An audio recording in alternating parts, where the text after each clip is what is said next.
সম্মানিত হাজিরিন, আমাদের প্রত্যেককেই মৃত্যুর স্বাদ আস্বাদন গ্রহণ করতে হবে।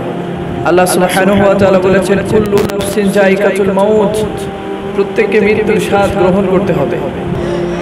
আমি আপনাদেরকে মাঝে মাঝে বলে থাকি, আপনারা জমিনের উপরের ঘর যেভাবে সাজাচ্ছেন, জমিনের নিচের ঘরও আপনারা সেইভাবে সাজান।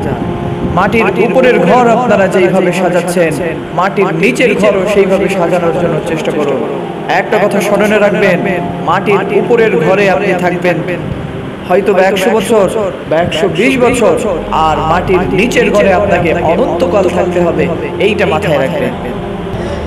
একজন মানুষ যদি 100 বছর থেকে 120 বছর হায়াত পায়, 120 বছর বা 100 বছরের ঘরের জন্য কত কিছু করতেছে, বিল্ডিং করতেছে, ঘরটাকে টাইলস লাগাচ্ছে, সুন্দরভাবে সাজাচ্ছে, সুদর্শন করে সাজাচ্ছে, কিন্তু মাটির নিচের ঘরটা সাজানোর জন্য টাকা পয়সা প্রয়োজন নয়, নেক কাজের প্রয়োজন, নেক আমলের প্রয়োজন। সেই নেক আমল দ্বারা মাটির নিচের ঘর আমাদেরকে সাজাইতে হবে। এজন্য আমাদেরকে এই পৃথিবী ছেড়ে চলে যেতে হবে। এই পৃথিবী ছেড়ে আমাদেরকে চলে যেতে হবে, এইটা কমন সেন্সে সবসময় রাখা।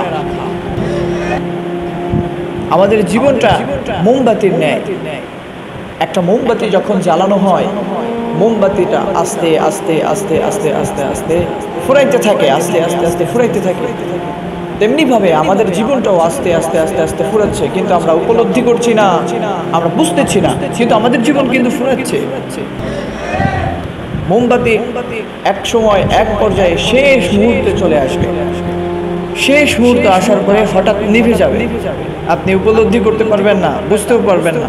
তো আমাদের জীবনটাও এভাবে হঠাৎ করে নিভে যাবে, হঠাৎ করে থেমে যাবে, নিস্তব্ধ হয়ে যাবে। পৃথিবীর মতো চলতে থাকবে, সমস্ত কিছু চলতে থাকবে আপনাকে ছাড়া।